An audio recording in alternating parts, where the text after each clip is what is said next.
You know, a lot of people think that late winter and early spring is the only time for planting onions, but there's a whole group of garlic, onions, and leeks that can go in the ground this fall. And right here I have some multiplier onions. Now, multiplier onions normally are divided and replanted in the fall. You can harvest them as scallions in the dead of winter, or green onions, and here's a nice example right here. You can also let them stay in the ground and harvest them again next fall just as an onion for cutting up in the kitchen. Now, this group of multiplier onions is in our Native American garden, and the reason for that is that some people I know in Tulsa have told me how the top-setting onions like these were carried over the Cherokee Trail of Tears and brought here to Oklahoma. And you can see how any traveler could easily carry these from their homeland to a new location and reestablish the onions with relative ease, and they'd be lightweight in traveling. Now, with multiplier onions, there are two different types. There are the types like potato onions and shallots. You've probably heard of shallots used in fine cooking. It's a mild flavored onion. Those are multipliers that strictly multiply from the root. These are top-setting onions, and these little tops grew up like this. They flowered, they set on top, and then those will fall over and root in the ground. And another name for them is tree onion, walking onion, Egyptian onion. They're all a top-setting type of multiplier onion. Well, I have several others to show you and more directions on how to plant these over in the raised bed garden, so let's get started with that.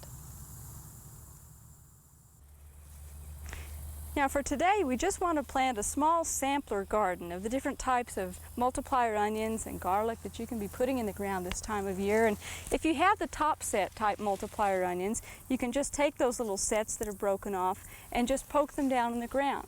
Now, keep in mind that those clusters got pretty large once they got well established. So you just want to put those down in the ground about, every 2 inches or so. And I'm just going to space these out in the interest of time and show you that you just want to put them a couple inches deep and a few inches apart, and as they get larger, you want to divide them up into clumps and move them further apart. Now, if you want to take the non-top set types, such as shallots or the potato onion, you want to slowly and gently work these apart from each other. Here's a clump that we dug. And you want to do this fairly quickly and hopefully not dry down all of the root system, but just slowly break those apart. And just like with tulip or daffodil bulbs, all of these have a basal plate, and that's the true stem of the plant. You want to make sure that that is not damaged in any way and that you handle this whole thing very gently in working these apart. And you can replant those right away into the garden, but these are larger and they need to be further apart. So I'm going to put these down in the ground and space them probably a good 10 inches apart.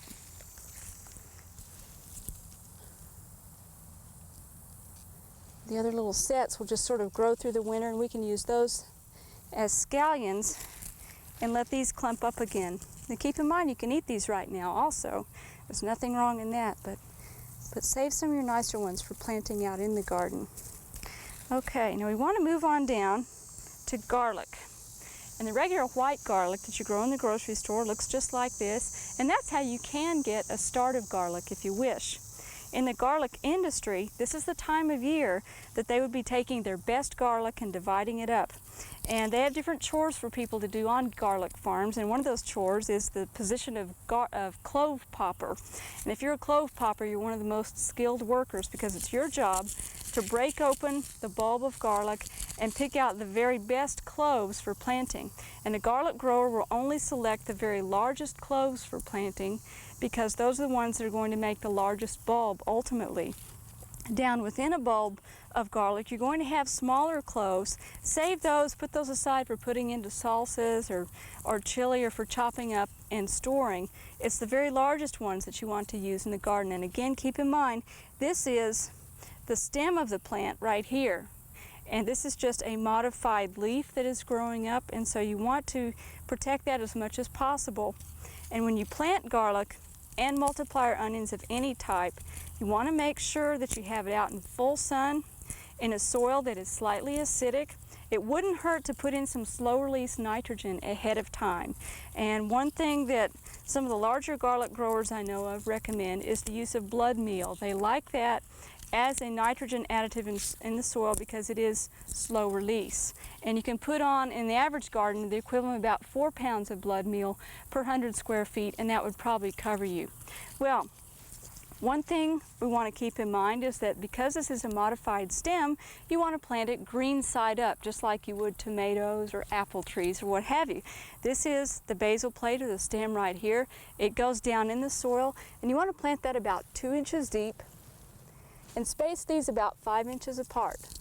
So I'm just going to space them out here. And another thing to keep in mind is to keep that skin intact. That papery coating is a protection on there.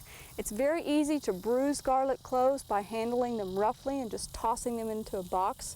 So you want to be careful about that. It's also very easy to introduce disease. And if we get into a wet spell and you don't have well-drained soil or a raised bed like this that has plenty of organic matter in it, you can end up with cloves that rot in the soil, just like when you're planting tulips, and you can end up with a crop failure. You don't want that.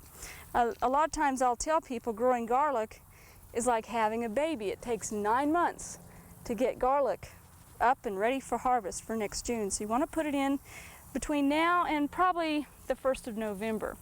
And if there are some unusual garlic varieties that you're looking for, we'll be emailing a list of garlic mail order sources to county extension offices before the show airs, and they can maybe help you find some if you're not finding some unusual variety you might remember from your past.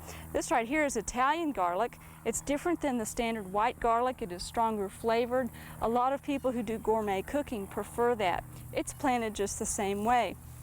Then over here is the subject of a lot of arguments in coffee shops. This is elephant garlic, and elephant garlic is not garlic at all. It's a mature leek. Leeks are those big, fleshy, green-stemmed plants that we chop up and put into soups to give a mild onion flavor. Well, there is one strain of them called elephant garlic. It does have a mild garlic flavor, and also you plant that this time of year. The steps are the same. You just gently break the cloves off, and they're all large. There's no problem with that at all.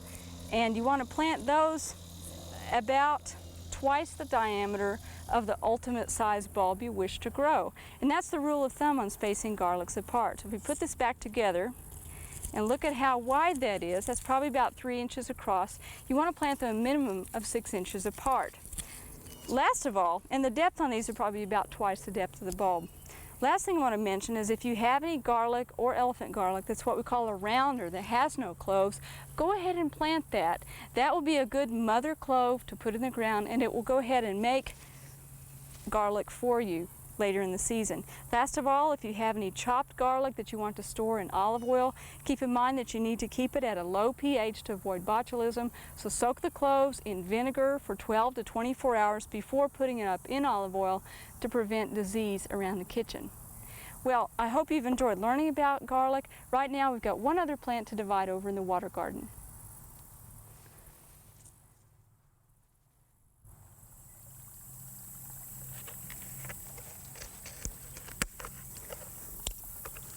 One water garden plant that we can be dividing right now is the Chinese water chestnut. And yes, this is the very kind that you buy in the little cans at the store to use in Asian cooking.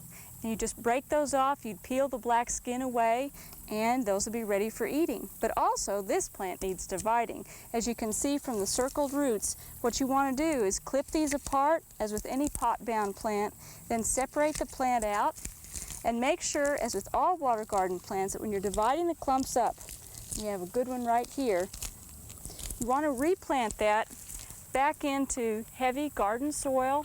You don't want to use a potting mix because that'll float out into the water garden.